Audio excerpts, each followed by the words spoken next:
E vamos embora! E aí, galera, beleza? Professor Bacildes aqui. Sejam bem-vindos a esse pedacinho da jornada integrativa da Unirb. Espero que todo mundo já esteja aproveitando, todo mundo no clima, para poder se entrosar nesse começo de 22.1.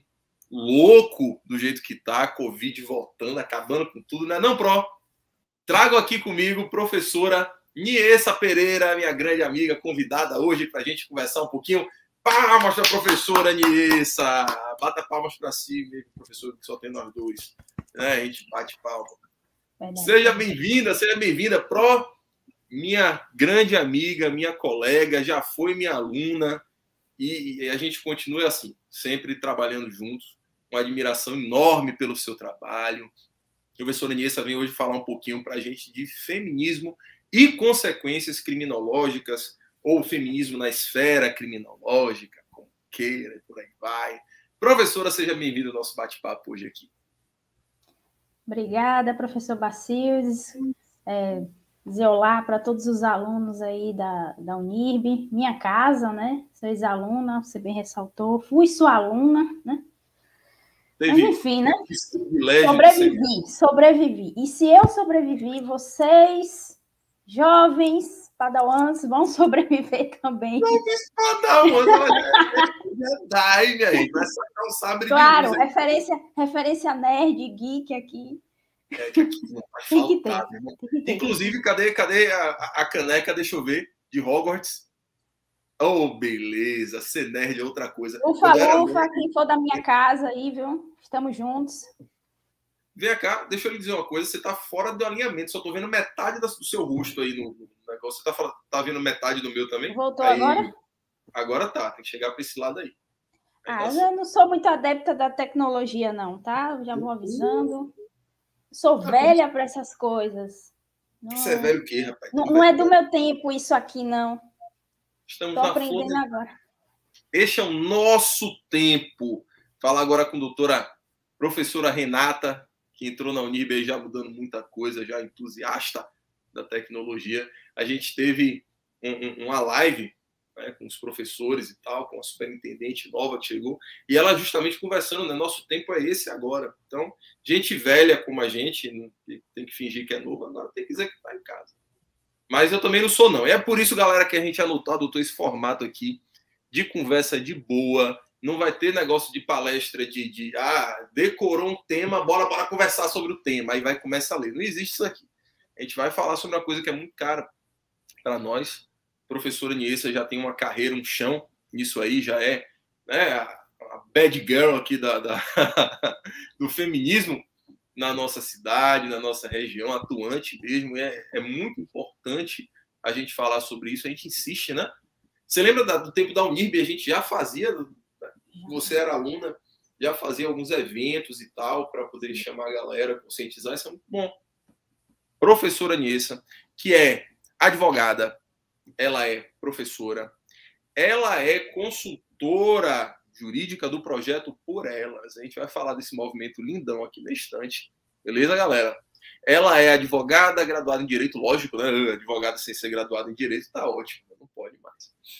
Ela é especialista em Direito Penal e Direito do Trabalho, essa parte eu tô lendo, porque Jesus é muita coisa. Eu vou resumir aqui, viu? Porque senão vai encher o saco do povo. Membro do grupo de estudo de ciências criminais, integra grupo de pesquisa sobre criminologia contemporânea, com a linha de pesquisa pornografia de vingança. Gostei. Não tá no script, não, mas eu vou querer conversar um pouco sobre isso aqui, viu? Bacana. A gente teve um TCC sobre pornografia de vingança que foi muito massa, muito legal. Sim. Você tava na banca, não foi? Tava. Estava. Então, assim, a gente reprovou, não foi? Não fala isso, não. Não pode dizer pro povo que a gente reprova todo mundo direto assim, rapaz. Desculpe, então, vixe, corta essa parte. Corta, a gente vai editar e vai cortar. Pronto, fechou. Grupo de pesquisa também sobre direito das mulheres, com linha de pesquisa violência de gênero, direito das famílias e feminismo. Rapaz, isso aí pede uma palestra totalmente à parte, porque cada linha de pesquisa. Pense, quando essa menina era aluna, eu achava que superava, agora ela me superou e muito. Né? Professora, Não. Estou no e caminho. aí? Um caminho o quê, E aí? rapaz? Bora conversar um pouquinho primeiro. Saudade de você. Saudade de Saudade conversar. Poxa, legal. A gente fala todo dia nesse negócio né, pandemia e tal. Todo mundo hoje em dia se conversa muito. Mas nesse tema a gente não tem conversado não, viu? Fala Não um é? pouquinho aí, ó, minha querida, como é que anda os vieses feministas em Alagoinhas, em região? Tá tendo muita articulação, pandemia quebrou as pernas da galera. Como é que tá o movimento? Bom, pandemia quebrou, né? Infelizmente, a gente gosta muito de trabalhar presencialmente. E eu acho até melhor a gente trabalhar no presencial, porque a gente tem aquele contato com as pessoas, aquele olho no olho, né? A gente pode conversar melhor. Com certeza. E no online não é ruim, né? Isso aqui que a gente está fazendo não é ruim, é a ferramenta que a gente tem, a alternativa que a gente tem, mas falta aquele olho no olho, falta aquela conversa mais próxima. Então, a pandemia quebrou um pouco as pernas da gente, mas a gente não pode parar, a gente não pode deixar de trabalhar, não pode deixar de tratar sobre temas como esse, né? E já pegando aqui o gancho, né? Você falou do projeto Por Elas, como você falou, sou consultora do projeto Por Elas, projeto novo, nasceu ano passado, não tem nem um ano o projeto, é um bebezinho ainda, mas a gente já nasceu nesse contexto de pandemia, de online, então a gente tem feito algumas coisas sim para trabalhar, para falar sobre esses assuntos, falar sobre feminismo, falar sobre violência contra a mulher, violência doméstica contra a mulher, sobre o direito das mulheres como um todo, né, utilizando o viés da educação. A gente busca entrar nas escolas, busca entrar também nas universidades para falar sobre esses temas também. E como a gente não pode estar ainda agindo no presencial, mas a gente está tentando fazer as coisas pelo online mesmo, entrando nas escolas, entrando nas universidades, não só nas escolas e universidades, mas também abrangendo a população como um todo. Ah, isso que eu ia falar, né? É um bebezinho, mas um bebezinho que faz zoada, viu? Aquele bebezinho chorão que vai, mas olha, tá difícil, né?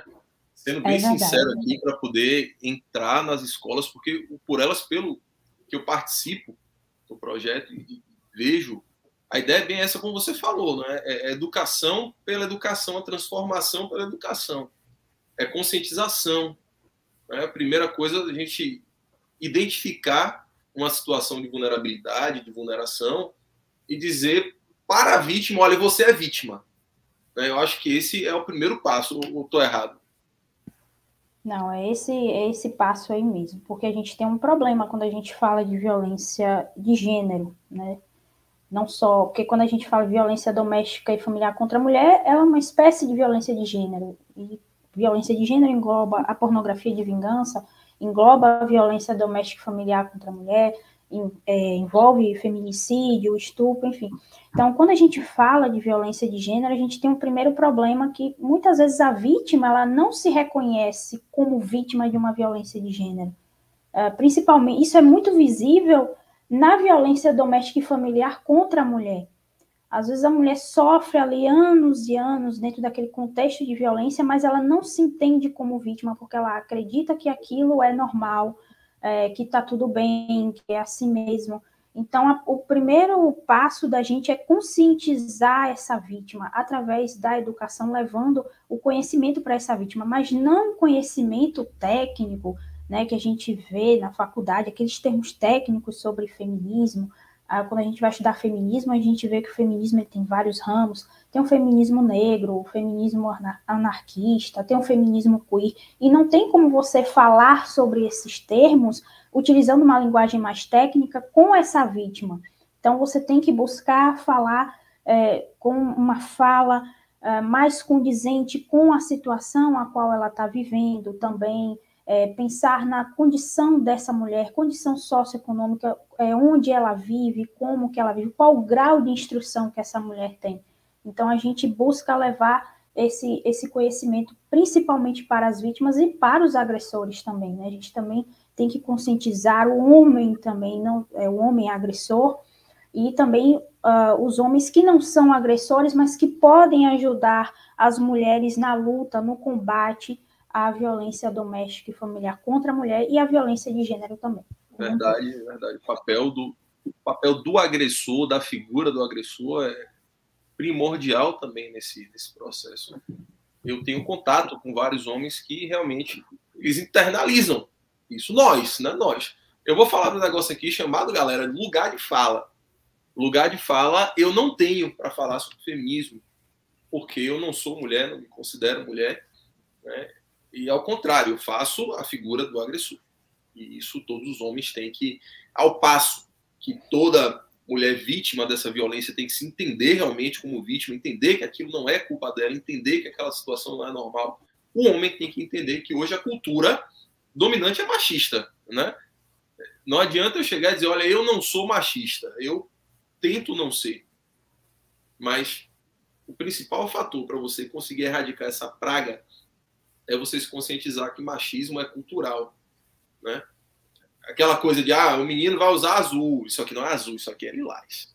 Tá? E, aliás, muito obrigado, né, por ter marcado comigo de usar roupas tranquilas, porque vai ser nesse formato de boa, de igual, vai tranquila, ela vai pro escritório, social, e aí a primeira vergonha já vai aqui. Valeu. Sexta-feira é dia útil ainda, né? A gente trabalha, então... Foi a roupa que deu. A vingança chegará. Isso é muito legal. Não tinha outra, não, no armário. Olha aí. Tu acha que esse negócio contribui? Menino veste azul, menina veste rosa. Me fale aí um pouquinho sobre esse negócio. É daí que já começa o problema ou é um pouquinho lá na frente? Eu acredito que é daí que começa, tá? O problema. A gente já começa... Eu penso que a gente já começa a implantar uma desigualdade aí na cabeça da criança, né? De você dizer que menina só pode usar rosa e menino só pode usar azul. Então, a menina não pode usar azul. Se ela gostar da cor azul, ela não pode gostar dessa cor, ela não pode usar um acessório azul, porque isso é cor de menino. A mesma coisa envolve os brinquedos. Por que o menino ele não pode brincar com uma boneca junto com uma menina, brincar ali com uma boneca, brincar de casinha?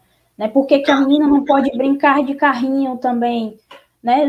A mulher não vai chegar um dia que ela vai dirigir, então ela não pode brincar de carrinho quando ela, né, ainda na infância. E esse homem, um dia, quando ele crescer, ele não vai ser pai também, ele não vai ter que cuidar de uma criança. Então, eu acho que já começa assim, o problema já começa daí, a gente plantando essa ideiazinha da separação, da segregação, de que um só pode uma coisa, o outro só pode outra. A partir daí, você pode começar a dizer que mulher não tem direito nenhum a ingressar numa universidade, e o menino tem. Mulher não pode trabalhar e o homem tem. Então, acho que a partir daí você pode... Sim. Então, você já pode começar a puxar essas desigualdades daí. É assim que começa. Porque, como você bem falou, o machismo para boneca, para... você já direciona. Isso, a palavra certa é. Você já direciona a menina para um canto e o menino para o outro. Então, ao mesmo tempo, você separa, você segrega. Quando, na verdade, o feminismo não busca isso. É bom a gente até falar isso, que as pessoas têm uma ideia errada do feminismo, de pensar que as feministas querem dominar o mundo, destruir os homens, né? Que os homens entrem em extinção e a gente domina tudo. Não é bem assim. A ideia do feminismo é justamente buscar essa igualdade, pôr um fim a essa separação, a essa segregação. Os mesmos direitos que vocês têm, nós queremos ter também. Por que que... vou citar aqui um exemplo. Nós trabalhamos na Unirb, por exemplo. Eu não trabalho na Unirb, mas vamos dizer que nós trabalhamos. Eu sou professora, você é professor, eu sou professora de direito penal, você também é professor de direito penal. Por que que você tem que ganhar mais do que eu se nós exercemos a mesma função, nós ministramos aulas da mesma matéria, chegamos no mesmo horário, saímos no mesmo horário, participamos de tudo que envolve a instituição juntos? Por que que você tem que ganhar mais do que eu? Então, é contra isso que o feminismo luta, é contra isso que isso que o feminismo quer combater. Essa desigualdade, essa segregação. Deixa eu tocar em um assunto assim meio espinhoso, né? Porque quando a gente... vem ele. Quando a gente conversa com alunos de direito, fica mais fácil eles entenderem essa situação, mesmo aqueles que não concordam, né? porque sabe que tem mentalidade para tudo. Mas quando a gente fala de igualdade material, o aluno já tem que saber mais ou menos o que é. Quando eles passam aí por introdução ao direito e tal, eles já começam a estudar a igualdade formal e material. Mas tem alguns assuntos que mesmo alguns letrados, né, que se dizem letrados, eles não querem tocar. Por exemplo, quando a gente fala em igualdade material, a gente não fala só de colocar o homem e a mulher nesta etapa aqui formalmente, né? A gente fala em, por exemplo, pegar a mulher e colocar nesta etapa aqui, porque o homem já começa aqui, né? É diferente. Então, imagine que, nesse caso, a professora que, se ganhar menos que um professor, não só viola a igualdade formal, como material, porque, além de ganhar menos, por exemplo, socialmente, a vida dela já vai ser pior. Vai sofrer preconceito no ambiente de trabalho, de outros, já que você falou nessa carreira na docência, de outros professores, de alunos, na própria vida dela, né, aquele ambiente em que ela, às vezes, é forçada a lidar com um ambiente familiar em casa, com um outro homem, com uma mulher, enfim, com uma pessoa que, às vezes, não é nem um adulto funcional. Eu vou pegar essa expressão da minha mulher, porque ela mesmo fala isso. A minha namorada disse, olha, a pessoa tem que ser um adulto funcional, tem que saber se virar. Não adianta, antes de você começar a debater essas coisas, um homem que não arruma uma casa, não sabe fazer uma comida, vai fazer como para se virar, né? Então, a gente tem essas prerrogativas antes de pensar até numa desigualdade. A desigualdade vem antes da desigualdade. E aí a gente imagina, por exemplo, em questões de cotas. Cotas para mulheres em concursos públicos, cotas para mulheres no parlamento e tal. Por que isso se justifica, professor? Será que se justifica mesmo? A ideia é só colocar a mulher no patamar do homem? Como é que está essa discussão hoje em dia? Será que a mulher tem que ser elevada, né, a mais ainda do que o homem para poder alcançar essa igualdade? Como é que você pensa? Olha, eu acredito que sim. Eu acredito que sim. A mulher ela tem que ser elevada. Porque é como você fala, o machismo é cultural, o machismo ele é estrutural. Então não é uma coisa que a gente está falando dos dias atuais. Isso é algo que já vem de muito tempo. E aí eu vou comparar, né, se é que é possível comparar, com a questão da escravidão em relação aos negros, né? Hoje a gente tem, para entrar nas universidades, as cotas raciais. E qual a justificativa, né, que vulgarmente se dá para a existência dessas cotas raciais? Seria justamente uma reparação histórica em relação aos negros por conta da questão da escravidão, né? Essa é uma justificativa mais vulgar, numa linguagem mais vulgar. Mas se a gente for levar para termos técnicos, jurídicos, a gente tem a questão das ações afirmativas, que é pautado pela Constituição Federal, enfim. Então, fazendo essa comparação, é necessário ter essa reparação histórica entre as mulheres, na minha opinião, para com as mulheres, em decorrência dessa situação, desse machismo estrutural, dessa questão dessa violência, porque durante muito tempo a mulher ela não foi objeto de estudo, ela não foi objeto de investigação.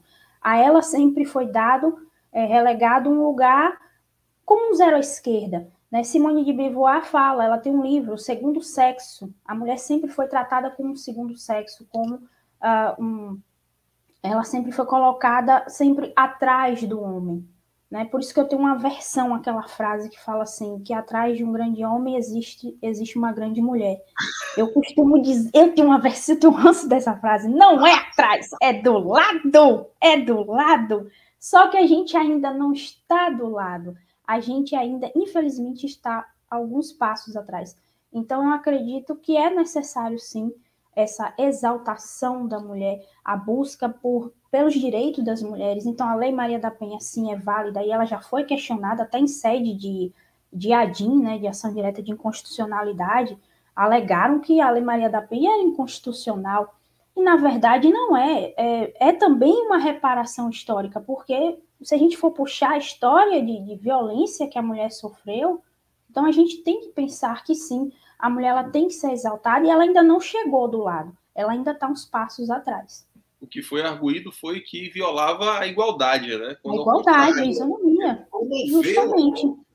Vê que a mentalidade dos juristas ainda era, naquele tempo, que foi recentemente, se a gente pensar em termos históricos, ainda era um pouquinho complexa, né? 10, 15 anos atrás o negócio era difícil, mas continua sendo. Inclusive, eu vou até me corrigir. Eu falei aqui minha mulher, mas não, a mulher não é minha namorada, posso falar isso. Então, como diria Rodolfo Pamplona, grande mestre, a gente precisa ter uma certa paranoia linguística com essas coisas, porque é através da linguagem que se dissemina a cultura. Se a gente representa nossas ideias de modo errado, a gente pode querer falar uma coisa, mas ela é entendida de outro modo. Essa questão da linguagem é importante. Até que ponto a gente deve ir em relação a ela? Isso eu estou fazendo cada pergunta aqui, que são as pedradas, que isso não está combinado. Eu quero colocar eu vou fingir aqui que está dando um problema de conexão e vou sair aqui. O quê? Não estou te ouvindo? Saí. E aí? Linguagem, até que ponto essa linguagem... Porque não adianta. Quem vive a vida real sabe que existe esse tipo de linguagem, e a linguagem é pejorativa de todo canto. Até hoje o povo fala, por exemplo, não, eu vou dormir cedo hoje porque amanhã é dia de branco. Essa expressão existe, não é? Existe. Criado mudo. Criado mudo.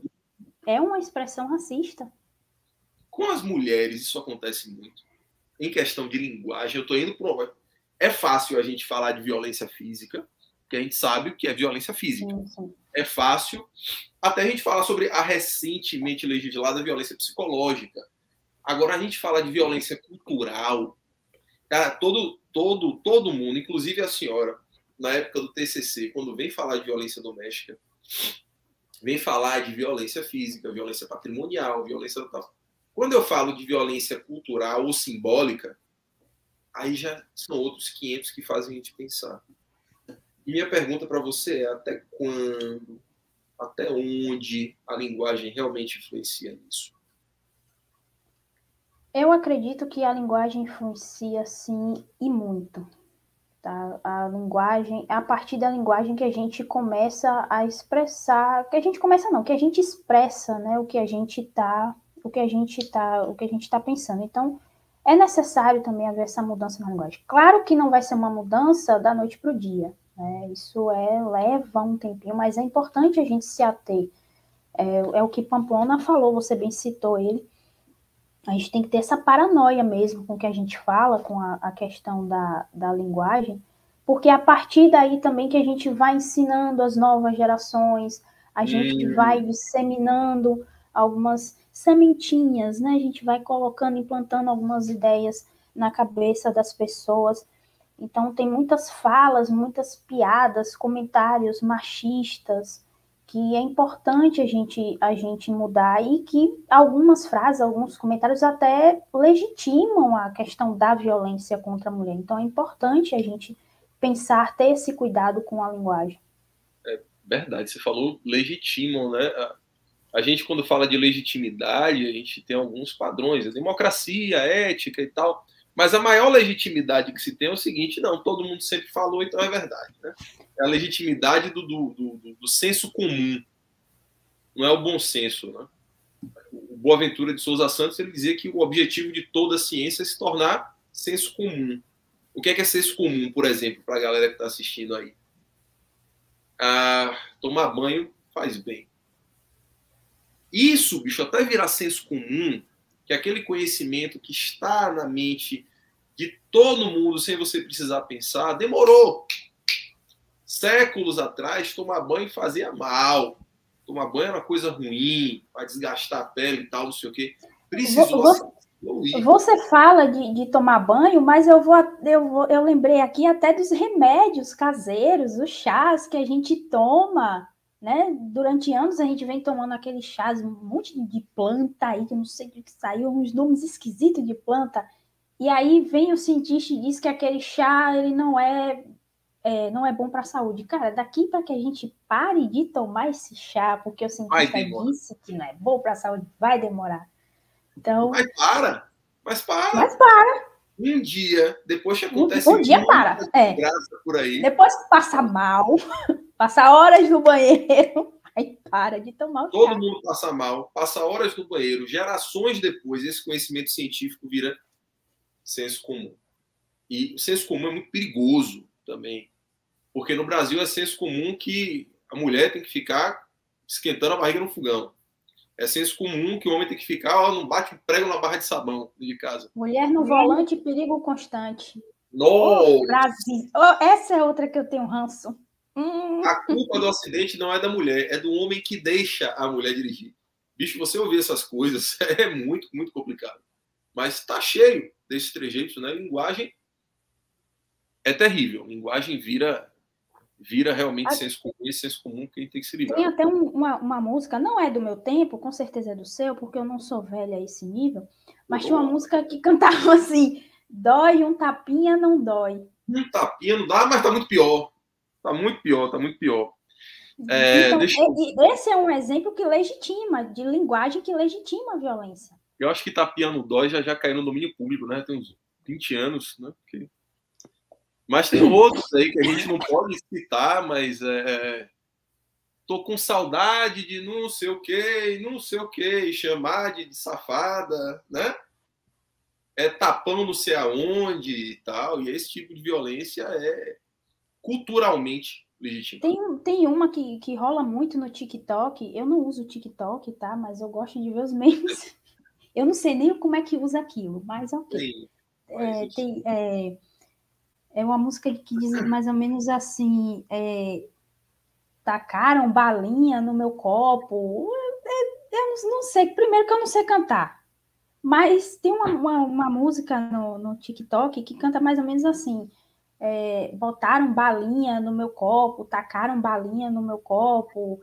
Enfim, a história da música é mais ou menos essa, né? A mulher, ela tá numa festa, colocaram um remedinho ali no copo dela, ela tomou e, né, se ferrou, né? Para não dizer outras palavras aqui. Se ferrou, né? Se ferrou, se deu mal, né?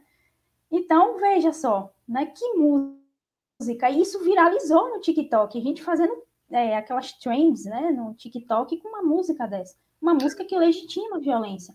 É o Boa Noite Cinderela. E do Boa Noite Cinderela leva a casos de estupro, violência de gênero, e aí vai. Então, olha só a importância da linguagem.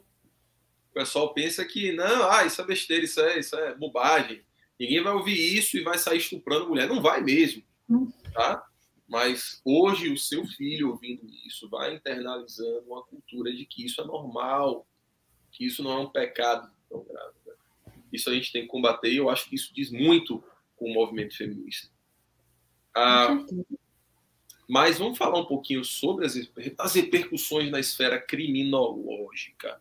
O que é que o movimento feminista influencia na doutrina da criminologia? O que é as criminologias? Né? É a criminologia ou são as criminologias? O que é isso de criminologia? Diga aí pra gente.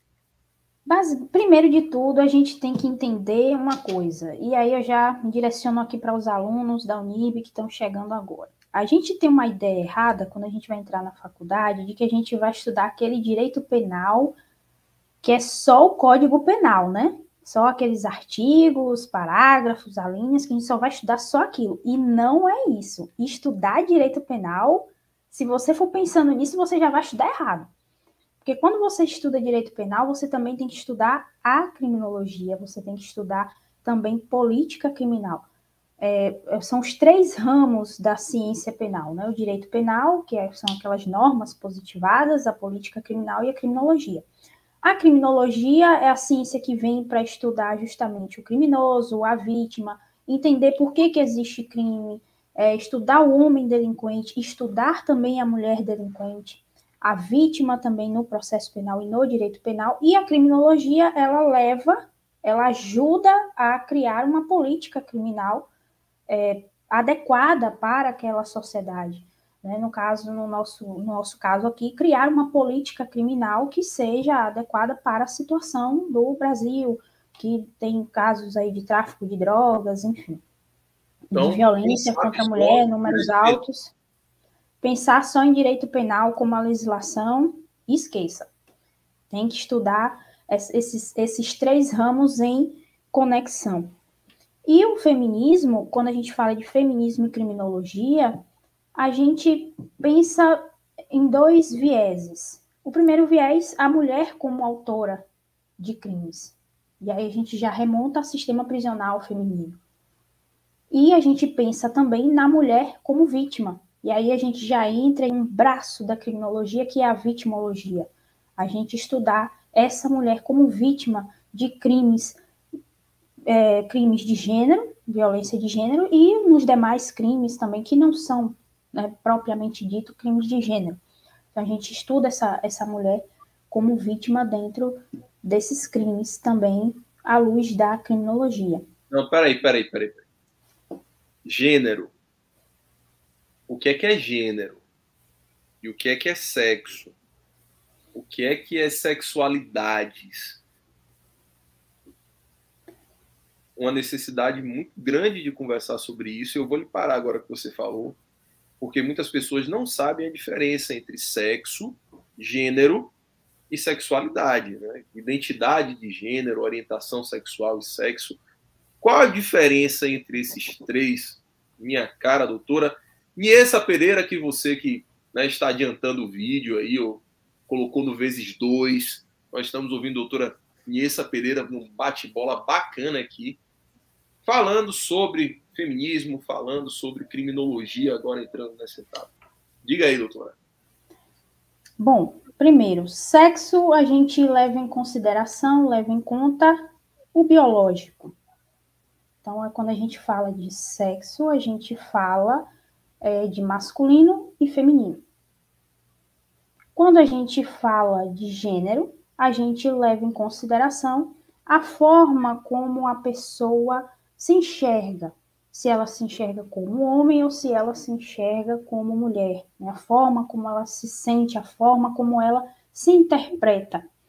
Quando a gente fala, por exemplo, de sexualidade, estamos falando aí de orientação sexual. Por exemplo, bissexualidade, se a mulher é uma mulher lésbica, homossexual. Então, essa é basicamente, de uma forma mais palatável, né, a diferença entre os três. Então, não tem nada a ver, uma coisa tem nada a ver com a outra. Uma coisa é sexo, outra é gênero, outra é orientação sexual. Basicamente isso. Mas as pessoas ainda acabam confundindo, né? Demais. Essas coisas parecem... E quando se fala nisso, de novo a gente vai para a danada da linguagem, né? Não adianta, sem a linguagem correta a gente não sabe do que a gente está falando.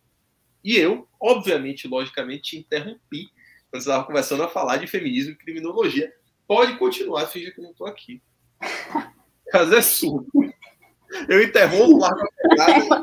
Não, mas valeu a interrupção. A gente tem que trazer esses conceitos para a gente poder até entender, né? Seguir e entender sobre feminismo e criminologia. Mas, basicamente, era o que eu estava falando. Quando a gente vai estudar criminologia dentro do feminismo, a gente observa a mulher tanto como autora de crimes, também como vítima, principalmente nos crimes de gênero, né, de violência de gênero. Então, em relação ao feminismo, ele traz essa visão para a criminologia, porque a mulher sempre foi, voltando àquilo que a gente já conversou há uns minutos atrás, a mulher sempre foi delegado a ela um lugar obscuro, ela sempre foi tratada como um zero à esquerda, né? A mulher ela foi moldada culturalmente para ser bela, recatada e do lar, né? A gente já está aqui revivendo esse meme, né? Que já morreu, mas a gente está aqui revivendo o meme bela e recatada do lar. Então, culturalmente, a mulher foi moldada para isso. Então, por exemplo, em relação à mulher autora de crimes, e aí sistema prisional feminino. Em relação à mulher autora de crimes, ela nunca foi objeto de estudo da criminologia, porque não se imaginava, não era dado à mulher cometer crimes. Vale ressaltar, né, vamos deixar pontuado aqui, que a gente não está aqui defendendo que é para a mulher cometer crime, pelo amor de Deus. Pelo amor de Deus. Olha, vamos parar esse negócio. Não é bem isso, não é bem isso. Não estamos defendendo que é para a mulher cometer crimes. Mas a questão é a seguinte, temos um problema, e esse problema precisa ser resolvido. Então, se você tem uma doença, se você descobre que você tem uma doença, você não vira as costas para essa doença, você tem que procurar resolver, vai ao médico tomar remédio. nós temos um problema que é a mulher envolvida num cenário de crime. Então, isso precisa ser resolvido. E a criminologia, ela vem buscar para entender isso, por que essa mulher está envolvida no contexto de crime. O feminismo e a criminologia, os dois, em conexão, vêm para entender isso, por que a mulher está inserida nesse cenário de crime, por que ela é considerada uma mulher delinquente, enfim, visa estudar tudo isso para influenciar na política criminal, para que a gente encontre uma solução para essa situação. Então, é importante deixar isso claro.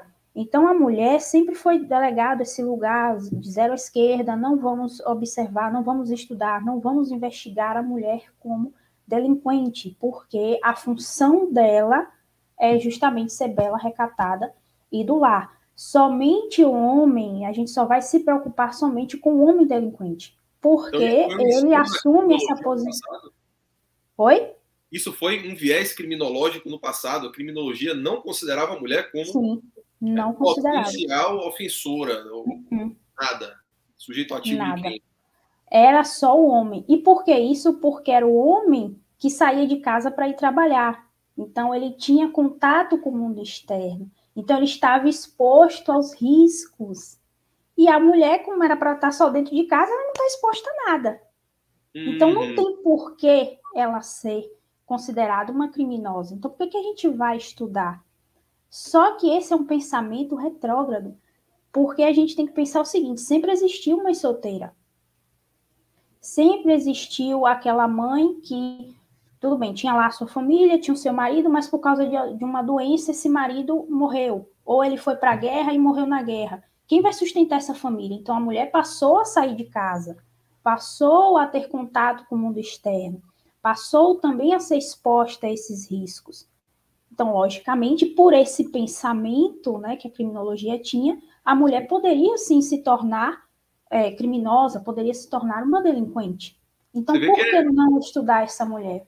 É o preconceito da própria criminologia. Isso. Lombroso era fera nisso. Lombroso era mais. Lombroso, mano. Criminoso lombrosiano. Olha, cabeça grande, barba. O queixo do cara não faz uma ponta, já é. Tinha tatuagem. Não, já fui. Eu que tenho tatuagens aqui, ó, né? Já dá para ver uma aqui. Acaba de ver uma coisa. Era para eu ser presa. Era para eu ser presa, né? Eu tô cheia de... Eu sou parecendo quase um gibi. Então era o nariz presa, largo, né? Eu já fui, já era. Já foi, ó, que coisa bonita. Minha namorada estava me perturbando outro dia porque eu cortei o cabelo. Quando eu cortei o cabelo, aqui ficou muito raspado. Aí ficou parecendo Peaky Blinders, né? Aquele cidadão da máfia. Mas era para você ser preso. Segundo o Lombroso, era para você estar encarcerado. Então, o Lombroso era fera nisso. Ele tem até um livro, A Mulher Delinquente. Tem o Homem Delinquente e a Mulher Delinquente. Nossa. E nesse livro dele é cada absurdo que a gente lê. Ele compara a mulher com aquela aranha, a viúva negra. Com a aranha? Com a aranha, a viúva negra. É brincadeira. Diz que, ele fala que a mulher ela tem uma predisposição a cometer crimes passionais, crimes como infanticídio, o aborto. Eu li aquele livro, eu nem cheguei no fim. Passional apenas, não tem raciocínio e tal, né? Bom, pelo menos essa parte foi sendo vencida com o tempo, né? E hoje em dia, como é que se enxerga? Porque você falou, eu já montei aqui um círculozinho, mania de professor, em relação à criminologia, sim, política criminal e direito penal. Pelo que eu entendi, a criminologia, a partir da criminologia, se tomam certas atitudes, né, de como será tratado determinada esfera, né, pública. No caso da política criminal, a esfera pública de como serão tratados os delitos, e a partir disso é tratado o direito penal, traçado o direito penal. O direito penal estudado pela criminologia, que vai gerar um novo tratamento, e esse ciclo, né? É mais ou menos assim? Sim, isso. Beleza. Perfeito. E hoje em dia, como é que está isso aí? É claro que se você chegar para mim e dizer, olha, acabou o preconceito, hoje em dia está tudo beleza, eu vou dizer não, acho que não, né? Mas eu acho que já melhorou alguma coisa, né, não? Alguma coisa. Rapaz, olha, mudou alguma coisa, vem mudando, mas é como já dizia Lulu Santos, né? A humanidade caminha a passos de formiga. Assim caminha a humanidade, com passos de formiga e sem vontade. Então, e aí eu vou dar um exemplo até do meu TCC, que eu escrevi meu TCC sobre o sistema prisional feminino. Mas E qual? quase que eu Você tá desistia. falando de graduação, não foi? Isso, graduação na Unirb. Eu quase desistia, porque quando eu fui pesquisar, eu não achei material falando sobre o sistema prisional feminino. Não tinha. O que eu achava era sobre o sistema prisional masculino. Então, eu senti muita dificuldade em escrever, em pesquisar sobre isso. E aí quase que eu desistia, jogava para cima. E quando eu fui começar a pesquisar, a primeira coisa que eu fui olhar foram os dados estatísticos, né? Você conhece meu estilo de escrita, você sabe que eu gosto de números.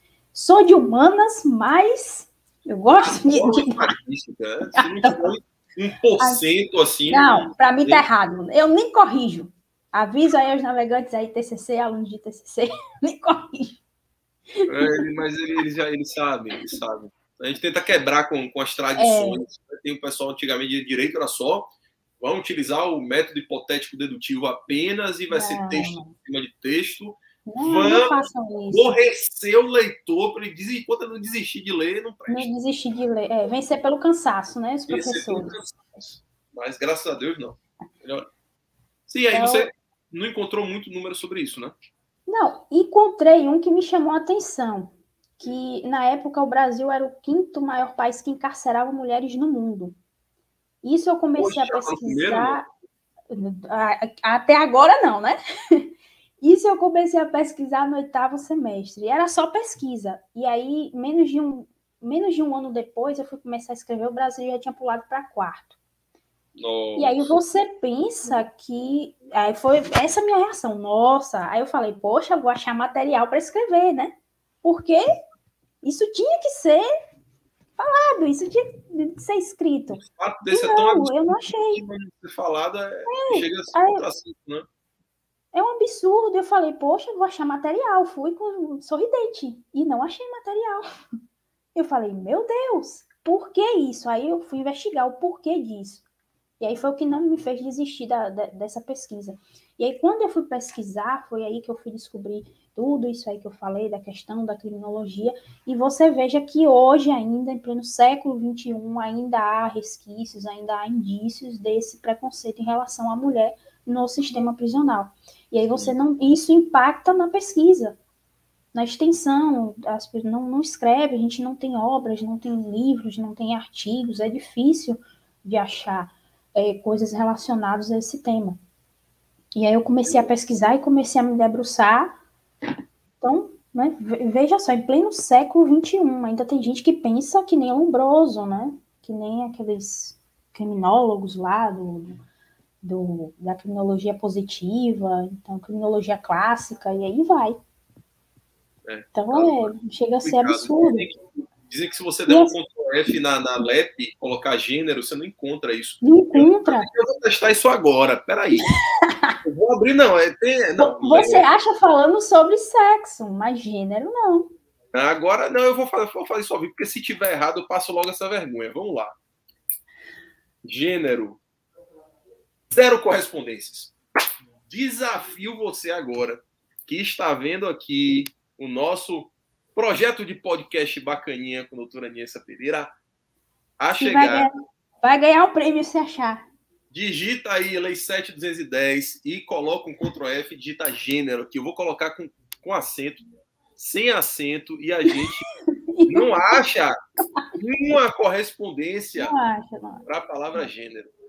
Cara, isso é um sintoma, não é? Porque se existe uma criminologia, que você bem explicou, que é a ciência do estudo dos elementos do crime, porque direito penal é basicamente estabelecimento de padrões de condutas e punições para desvio, né? Sim. Claro que existe uma série de disposições, mas basicamente, fora direito penal geral, é isso aí. Criminologia é o estudo da figura do criminoso, da vítima, das circunstâncias e tal, né? E você estuda isso justamente para tomar uma atitude em relação a determinadas situações da vida. Então, a criminologia estudou, né, algumas situações no mundo penal e foi tomada uma certa atitude, uma certa política criminal foi criada sob a forma de uma política carcerária.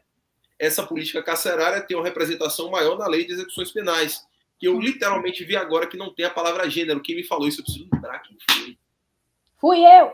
Não tem a palavra gênero. Fui eu que te falei. Não foi, não. Não foi, não. Fui eu. Não lembro. Eu escrevi um artigo. Ele nem lembra. Meu Deus. Não tem a palavra gênero. Eu lembro do artigo, mas você não falou do Ctrl F gênero, não. Ah, não, foi você mesmo. Ih. E você me orientou no artigo e não lembra. Ai, sinceramente. Peraí, se eu te orientei, então fui eu que disse? Não, foi você que disse. Não, fui eu. Epa! Gente, isso é um absurdo, né? Mas diz aí, se hoje a gente ainda tem uma política criminal retrógrada em relação às demandas feministas, o que está faltando, cara? Quais são as principais? O que a gente precisa dizer? Olha, não, tudo bem, tem muita coisa para fazer, mas para começo de conversa, tem que fazer o quê? Eu falo isso porque a galera que vai assistir esse vídeo, né, que está falando com a gente, são basicamente alunos, e os alunos eles se preocupam, como eu me preocupei, como você se preocupou, com o mercado de trabalho. A gente vai atuar em quê? A gente vai fazer o quê? Quem está assistindo isso quer, pelo menos, seguir uma veia ou acadêmica ou prática, que não tem meio termo, né? Ou eu quero ir a campo, eu quero trabalhar em uma entidade, né, do terceiro setor, em uma ONG e tal, ou eu quero escrever sobre isso, eu quero dar aula sobre isso, eu quero atuar, eu quero ajudar, eu quero fazer. Sim. A gente precisa saber sobre o que falar. Então, exatamente, na sua opinião, o que é que a gente precisa? Assim como atitude prática, tá precisando mudar tal coisa, tal lei, não sei o quê. O que é que, nesse mar de loucura, desse mundo machista, dessa violência que as mulheres sofrem, qual seria, né, o pontapé inicial para a gente dar algum avanço aqui no Brasil? Acho que, em primeiro lugar, a gente precisa rever alguns pontinhos aí da LEP, né? Você bem já trouxe, a LEP não fala sobre gênero. A LEP é de 1984, a gente está em 2022 já, né? Pelo amor de Deus. Se eu soubesse matemática, eu faria rápido essa conta aqui. 84 para 22.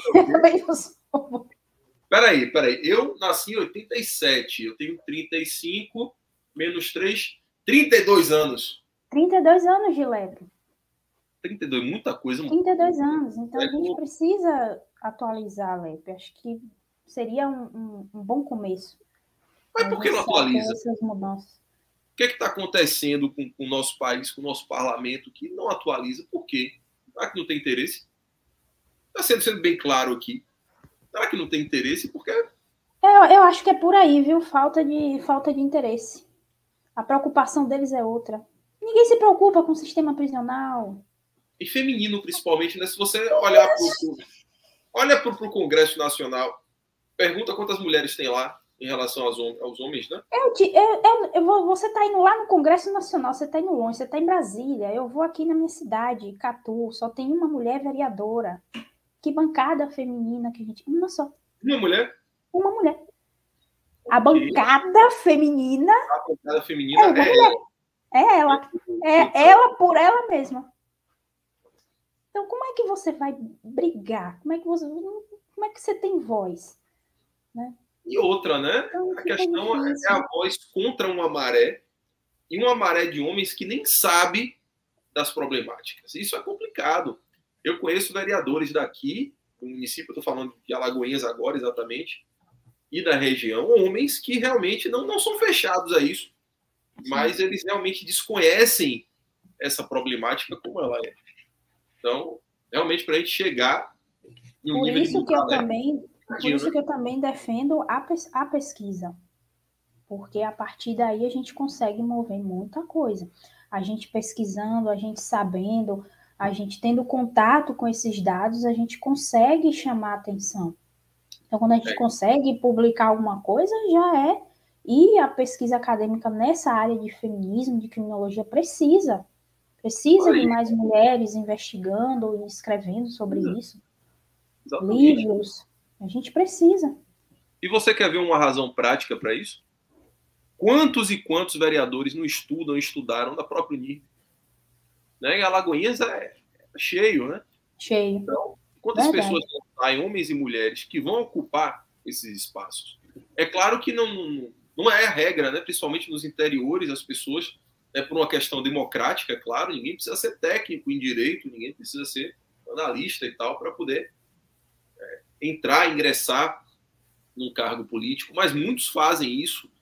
E pergunte você aí agora que está ouvindo a gente, que está vendo a gente fora dessa, o quanto a faculdade não mudou o seu modo de pensar, o seu modo de agir.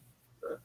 Então você imagina essas pessoas que ocupam esses cargos de poder, democracia, quando recebem essas influências no ambiente da academia, né, que é um ambiente da faculdade e tal. Por mais que a gente pense que não, a gente vem falando aqui durante toda essa nossa conversa sobre o poder da afirmação, da reafirmação, o poder da cultura, né, o poder da linguagem.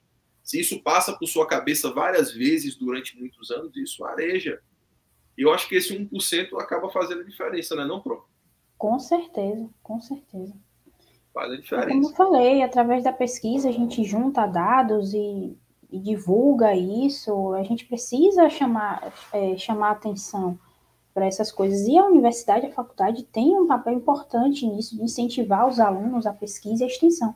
E a Unirb, né, foi lá que eu comecei a pesquisar. Foi na Unirb que eu me interessei por pesquisa, por extensão, por pesquisar sobre gênero, influenciada pelos professores, influenciada por você também, Bacilhos. Me influenciou bastante a pesquisar sobre isso, sobre esse tema. E estamos aí, é um caminho árduo, né? Mas vale a pena, e foi dessa ideia de pesquisa e de extensão, desses problemas, que nasce o Projeto Por Elas também, voltando aqui a falar dele, que nasceu o Projeto Por Elas, e assim a gente vai caminhando, a gente tem que partir de algum lugar.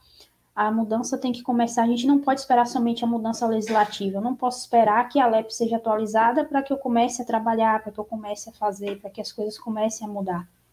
Enquanto ela Senhoras e senhores, estamos falando com a professora Niessa Pereira, cortando a fala dela agora. Estamos conversando sobre feminismo e repercussões criminológicas. A gente já falou bastante aqui sobre o feminismo, sobre a criminologia, sobre o estado atual. E eu corto mesmo, porque a gente tem um tempo, eu estou aqui para moderar, não adianta, e eu preciso que você me diga. Tudo bem. A gente conversou sobre a teoria bastante. Agora, na prática, ouvi dizer que membros do Projeto Por Elas já influenciaram em projetos de lei em Alagoinhas, né? Já ganhou prêmio, agora... Ele aproveita os ganchos, para puxar o negócio aqui. Que moderador, viu? Que moderador! Falo da nossa querida amiga Karine Santana, que é diretora do projeto, fundadora do movimento, né? E aí, como é que foi essa experiência? Me conta, porque a galera quer saber a prática, a gente não tem mais muito tempo agora. Bom, o Projeto Por Elas, estamos à frente aí de um projeto de lei no município de Alagoinhas, em parceria com a vereadora Luma Menezes. O projeto de lei a gente está construindo ainda, estamos em discussões com a equipe dela para a gente ajeitar tudo certinho. A gente sabe que para criar um projeto de lei não é assim da noite para o dia, tem toda uma discussão, né, para a gente saber o que é projeto, o que é indicação, o que é política pública, enfim. Mas, basicamente, o projeto de lei, a nossa ideia consiste em reinserir ou inserir, né, a mulher vítima de violência doméstica e familiar no mercado de trabalho e também na vida acadêmica. A gente sabe que a mulher, quando é vítima de violência doméstica e familiar contra a mulher, ela acaba sofrendo uma situação de dependência econômica, dependência emocional por parte daquele agressor.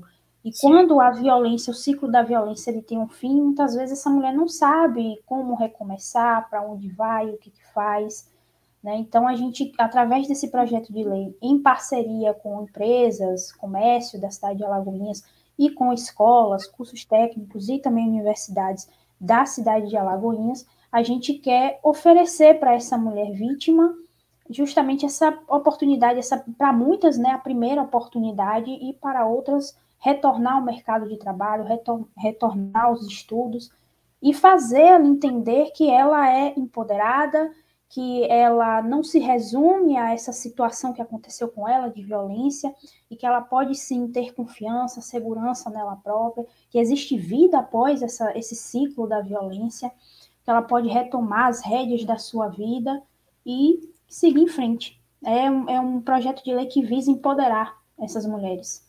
Muito bacana, muito bacana. Senhoras e senhores, professora Nessa Pereira, foi um prazer maravilhoso recepcioná-la aqui. Dou as boas-vindas em nome da Rede Unirb, em nome dos nossos alunos, muitas pessoas. O que eu considero mais importante, Pro, não é, assim, o que nós falamos, claro, imensamente importante, mas o que eu considero mais importante é o exemplo. É o exemplo de pessoas, de alunos, de potencialmente milhares de alunos, né?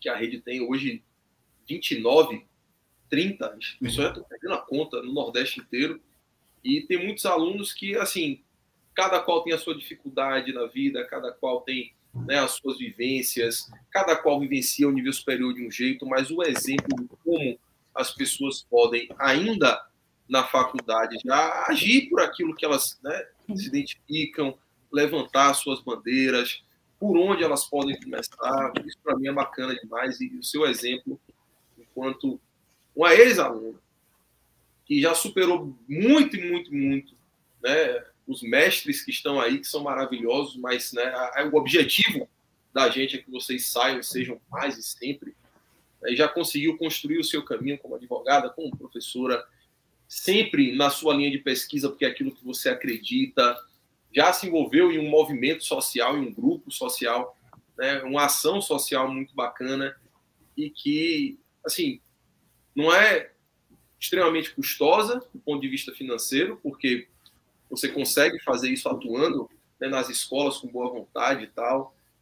Não é algo que vai desvirtuar da advocacia, pelo contrário, né, o seu ramo, não é algo que vai desvirtuar nada, né, do acadêmico, nem nada. Então, agradeço muito por isso. E quero pedir a sua mensagem final orientada a esse pessoal, né, quem tem vontade de fazer alguma coisa, quem tem vontade de, sei lá, ser em que estado estiver, como é que a pessoa pode fazer para dar um primeiro passo, né, se realmente existe essa dificuldade, se não existe. Bom, primeiro agradecer, né, pelas palavras, mais uma vez pelo convite. Não tem nada esse negócio de que eu superei ninguém, não, viu? Pelo amor de Deus, eu tô no caminho ainda. Tô no caminho, tô trilhando meu caminho ainda. Um dia eu chego lá, mas ainda não cheguei. Bom, a mensagem que eu deixo para os alunos que estão chegando agora na Rede Unirb e para os que já estão, se envolvam com pesquisa, vivam a universidade, aproveitem a universidade onde vocês estão. Como eu falei, a inspiração, a vontade de pesquisar veio da Unirb, veio de incentivo dos professores, então aproveitem tudo isso. E acho que o primeiro passo, né, já que você perguntou isso, qual é o primeiro passo? O primeiro passo é se indignar. Se você já está indignado com alguma coisa, já é um caminho, já é por aí. Então, o projeto Por Elas, esse meu jeito assim de tratar sobre esses assuntos, nasce da minha indignação. Então, eu comecei a me indignar, comecei a pesquisar e comecei a me unir com pessoas que tinham a mesma indignação que eu, e assim nasceu o projeto Por Elas.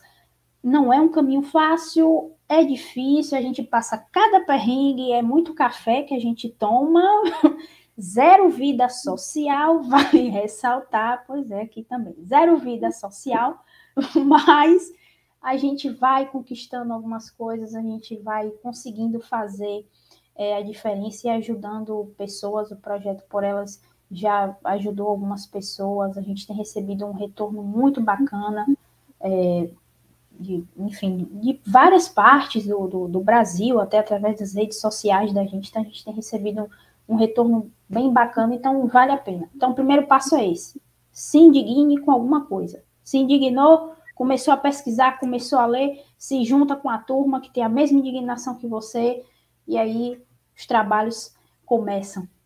Maravilha, maravilha. Obrigado, professor. Obrigado pela sua... Eu não vou falar nem participação, a participação foi minha. Obrigado pelo show, obrigado por falar com as pessoas, a linguagem das pessoas. Eu considero, para todos que queiram, né, ingressar nos estudos e nas ações sobre o tema feminista, isso de muito grande valia mesmo. Tá? É difícil como você mesmo falou, achar material, mas um conteúdo desse vale ouro. Muito obrigado a todos pela participação. Grande abraço e até uma próxima. Se eu chamar, vem, professora. Com certeza. Valeu, gente. Brigadão. Abraço.